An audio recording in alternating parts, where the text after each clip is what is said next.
Saludos y bienvenidos a tu Spot Saludable. En esta ocasión con ustedes Víctor Toraño, psiquiatra. Doctora Bárbara Hernández, psicóloga clínica. Doctor Alberto José Morales, psicólogo en consejería psicológica. En esta ocasión vamos a estar dialogando sobre el tema de la ansiedad. Tema muy importante, doctor, porque hemos visto cómo tanto niños, adolescentes y personas mayores están presentando problemas de ansiedad en nuestra sociedad. Sí, es muy importante este tema porque afecta a todos por igual, especialmente, como usted menciona, en esta época de pandemia, donde pues hay muchas circunstancias que antes pues quizás no se veían tan presentes, como el encierro en las casas, la falta de comunicación persona a persona con los familiares. El aislamiento, ¿verdad? Es importante comentar, ¿verdad? Que la ansiedad es parte de la vida de todos nosotros. Uh-huh. Y la ansiedad es parte de lo que muchas veces nos lleva a nosotros a hacer cosas que debemos hacer. Un ejemplo que yo doy siempre es el estudiante que está en la escuela, que le anuncian un examen, uh-huh, se siente mal y el sentirse mal lo lleva a que estudie. Así que, ¿verdad? En ese sentido, pues la ansiedad mueve a que esta persona pueda prepararse mejor para el examen. Eso es así, podemos ver cómo la ansiedad nos puede llevar a un punto positivo, como es el estudiar para un examen, como un punto negativo, por la cantidad de síntomas que desarrolla un sujeto. Estos síntomas, ¿verdad? Pues pueden incluir tanto síntomas físicos que la persona puede uh-huh tener, como también pensamientos, ¿verdad? Pensamientos negativos o pensamientos catastróficos y demás. Por ejemplo, la irritabilidad, uh-huh, el problemas conciliando el sueño, puede ser algo negativo, porque una persona que presenta problemas conciliando el sueño quizás va a tener problemas en su ejecución laboral, problemas en el área de socialización y demás.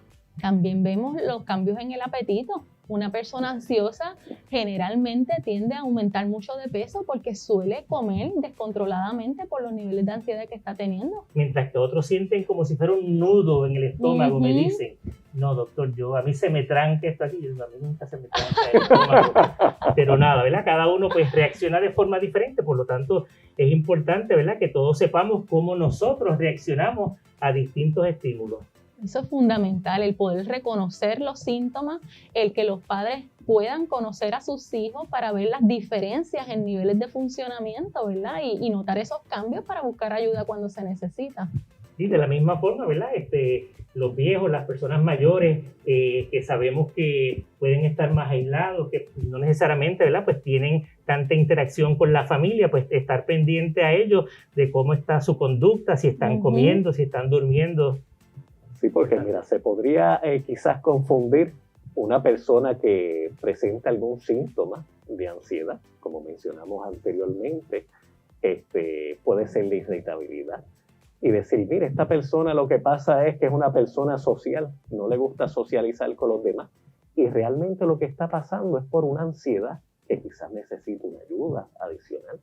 Quizás realmente necesita alguien que se acerque y hable con él, indague un poquito más sobre el asunto. Ese punto es importante, ¿verdad? Inclusive para poder diferenciar entre lo que es depresión y ansiedad. Hemos hablado uh-huh en otras ocasiones sobre el tema de la depresión, ¿verdad? Y cuando yo pienso en depresión, pienso en tristeza, uh-huh, pienso en un ánimo alicaído. Sin embargo, ¿verdad? La ansiedad yo la veo como intranquilidad, uh-huh, inquietud, en momentos en que no es apropiado sentirse de esa forma. Y algunas veces es tan difícil identificar este tipo de situaciones porque esto es como utilizar una máscara. Hay personas que se sienten tristes y utilizan una máscara y se están sonriendo, están alegres, simulando, ¿verdad? Este tipo de comportamiento. Y eso dificulta el uno identificar ese tipo de situación. Pero por eso la importancia de uno reconocer e identificar los síntomas y tener conocimiento de cómo manejar unas cosas y otras. Yo, por ejemplo, les traje como herramientas y ejemplos de cositas que se pueden utilizar para manejar la ansiedad en niños. Y, por ejemplo, tenemos este tipo de artículos que son los stress balls. ¿Cuántos de ustedes no han usado algún instrumento como este, verdad? Para hacer compresiones y sentirse un poco más relajados. Igual que este tipo de artículos que nos sirve para dar masaje. Esto es, por ejemplo, libros de colorear, que se le llaman mandalas, y estos libros de palagrama son diferentes artículos que podemos estar utilizando para que la persona entre a un proceso de relajación que lo haga sentirse, ¿verdad?, mucho mejor conforme a la situación que está atravesando, y son aplicables para que todo tipo de personas lo usen. En esa misma línea, ¿verdad?, es importante señalar la alimentación apropiada por parte de las personas, el poder descansar, ¿verdad?, lo suficiente para que su cuerpo, ¿verdad?, pues pueda recuperarse, la ingesta de bebidas alcohólicas, ¿verdad?, u otras sustancias que tienen un efecto sobre nosotros, porque muchas veces los trastornos vienen acompañados de otros, o sea que el que alguien tenga ansiedad no significa que no pueda tener otras condiciones adicionales, y tenemos que estar pendientes.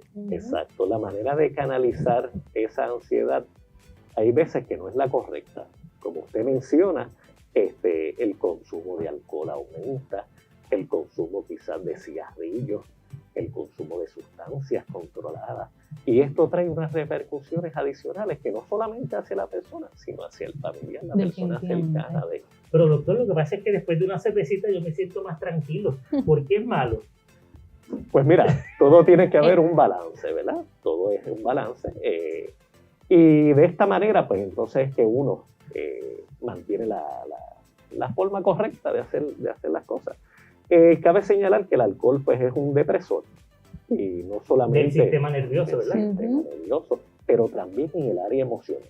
Una persona que consuma alcohol en exceso, quizás al comienzo está alegre, pero después al otro día en su casa se va a sentir triste, se puede sentir también ansioso. Y más allá de eso, los problemas familiares que esto le acarrea, porque si la persona entonces está ingiriendo bebidas alcohólicas de una manera excesiva para calmar su ansiedad, pero eso luego se va a unir a los problemas con su esposa o esposo o su pareja, en fin de cuentas, en su hogar, porque, ¿verdad?, ese tipo de conducta incomoda al sistema familiar, pues entonces un problema adicional al que ya tenía. Eso es bien importante, ¿verdad? Porque estamos viendo personas mayores con aumento en consumo de bebidas alcohólicas, algunas veces conscientemente porque sienten que su ansiedad disminuye, y como dijo el doctor, al ser un depresor del sistema nervioso central, pues definitivamente en ese momento, mientras el efecto está conmigo, yo me siento más tranquilo. Una vez pasa el efecto, entonces mi sistema nervioso reacciona y me estoy más ansioso. Así que hay que estar pendiente, ¿verdad?, de todas estas poblaciones. Mira, tocando ese punto, personas de la tercera edad, hay veces que no se utiliza el alcohol, no se utiliza la droga ni el cigarrillo, pero están los juegos, los casinos. Eso también trae otro efecto negativo en los familiares, ese gasto de dinero, gasto de tiempo, separación de la familia. Eso me hace pensar, ¿verdad?, en los distintos tipos de trastornos de ansiedad que existen, ¿verdad? Dependiendo de cómo nos afecta el trastorno, es como nosotros le podemos llamar. Tal vez de los más comunes es el trastorno de ansiedad generalizada, donde la persona normalmente está ansiosa durante todo el día, pero hay otros tipos de trastornos de ansiedad, ¿verdad? Por ejemplo, uno que es bastante común son las fobias. Y la doctora ahorita mencionaba a los niños, ¿verdad? Y es importante señalar que hay algunas ansiedades que se pueden aprender. Así que tenemos que ser cuidadosos, ¿verdad? Cómo nosotros reaccionamos ante nuestros hijos cuando vemos una cucarachita o un ratoncito, ¿verdad? Porque yo de esa forma puedo poner en alerta a mis hijos y pasarle el miedo que yo tengo a ellos. Exacto, eso no es otra cosa que el modelaje. O sea, los niños aprenden más de lo que ven en nosotros como adultos o cuidadores que de lo que nosotros le decimos que deben hacer o no. Así que el modelaje de nosotros como padres es sumamente importante para transmitirle a nuestros niños ¿verdad?, reaccionar de una manera adecuada a cosas que no ameritan un nivel de ansiedad desproporcionado como mirar un lagartijo o una cucaracha. Excelente. Y el modelaje, como ustedes indican, se puede dar también cuando una persona consume alcohol al frente del niño. ¿Qué está haciendo en ese momento? está aprendiendo. El alcohol es bueno porque papá está consumiendo alcohol y papá es una persona buena. Y en el proceso de modelaje lo que le está diciendo de manera indirecta es que eso está bien, que no hay ningún problema con que tome alcohol 1, 2, 3, 4 cervezas, porque si papá lo está haciendo, pues yo lo puedo hacer también. Y como mencionamos que el alcohol es un inhibidor y la persona puede cambiar incluso su manera de ser, su personalidad. Al ser correcto ese mensaje de que el alcohol es bueno, también entonces es correcto la manera en que se comporta la persona luego del alcohol. Si se comporta agresivamente, pues el niño va a entender que ese comportamiento también es bueno. Y quizás en la escuela o con sus amistades puede reaccionar de esa manera. Pues estamos hablando, ¿verdad?, de que entonces hay síntomas de ansiedad con los que la persona puede hacer sus actividades de día a día, más sin embargo pueden haber algunos síntomas de ansiedad que interfieren con nuestro funcionamiento diario, ¿verdad? Sí. Para que entonces las personas puedan saber en qué momento pues tal vez yo debo buscar ayuda, ¿verdad? Porque yo he tenido pacientes que me dicen, doctor, toda mi vida yo me he preocupado de más por las cosas. Me preocupo por mis hijos, me preocupo por los vecinos, me preocupo por el gobernador, me preocupo por todo. Pero así ha sido toda mi vida. Así que en ese sentido, ¿verdad? Tal vez con una intervención más temprana, ¿verdad? Si esa persona supiera que pudiera haber ayuda para cómo se siente, pues entonces su vida no sería tan difícil. Por eso es que yo creo tanto en el tratamiento multidisciplinario. O sea, esto es una combinación de muchos profesionales a la vez, lo que nos va a llevar a tener un resultado adecuado en nuestros niños si intervenimos de manera temprana. ¿Por qué? Porque esos primeros síntomas quien los ve son la mamá o el papá, pero seguidos están los maestros, porque empezamos a ver sintomatología en las escuelas que tenemos que darle atención rápida para evitar que las cosas se sigan deteriorando. Pero si en fin de cuentas necesitamos un nivel de intervención clínica para manejar lo que está ocurriendo, pues qué mejor que haya una comunicación directa entre psicólogos, papá, el trabajador social, el psiquiatra, si es necesario intervenir con algún tipo de medicación para poder todos alineados a lo que está pasando, buscar el resultado que queremos en nuestros niños. Cabe señalar, ¿verdad?, que es bien importante que hay personas que piensan que si padecen de depresión no pueden padecer de la misma manera ansiedad. Y sí se puede dar de la misma forma esas dos situaciones. La coexistencia, ¿verdad?, de múltiples trastornos. Ya que la doctora menciona los medicamentos, ¿verdad?, pues hay varias medicinas que tienden a utilizarse en el tratamiento de la ansiedad. Tal vez hace 20 años atrás hay una familia de medicinas que se conocen como las benzodiazepinas, que eran las que se utilizaban como primera opción.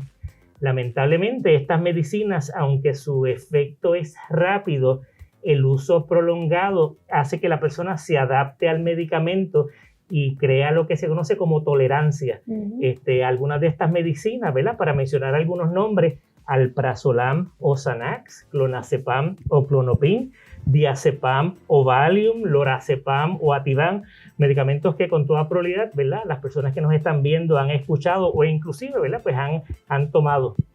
Hay otras familias de medicina que llamamos antidepresivos, pero estas familias realmente no son solo para la depresión, sino que su uso es tanto para la depresión como para la ansiedad.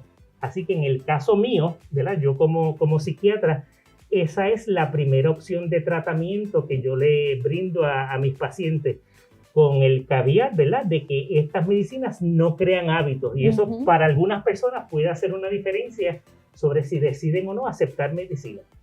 Yo he escuchado a muchas personas, fíjate, me gusta ese tema, porque tienen la preocupación de que si el hijo se medica, eso le va a afectar de alguna manera, ¿verdad?, la manera de pensar, la manera de actuar. Y hay medicinas y hay medicinas. Hay medicinas que, por ejemplo, el primer grupo que dije, que son las benzodiazepinas, lo bueno que tienen es que trabajan rápido. A alguien que tiene mucha ansiedad, que siente que está saliéndose de su piel, no le gustaría que le dijeran el medicamento te va a trabajar en 2 a 3 semanas. Ujú. Realmente, ¿verdad? Cuando la ansiedad es bien grande, sí debemos utilizar algún medicamento que trabaje rápido, pero explicándole a la persona que el uso de ese medicamento va a ser por un tiempo limitado, en lo que la otra medicina que le estamos dando a la misma vez va haciendo su efecto.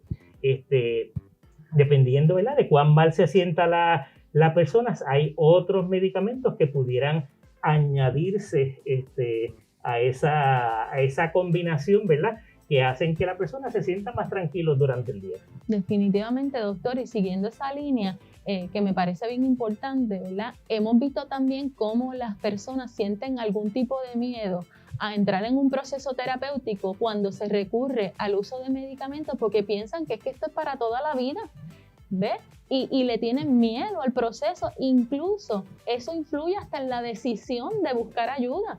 Cosa, ¿verdad?, que está bien lejos de la realidad, porque no necesariamente porque la persona busque ayuda y se tenga que recurrir a un proceso terapéutico en el que se intervenga con medicamentos, significa que va a estar usando medicamentos para la vida entera.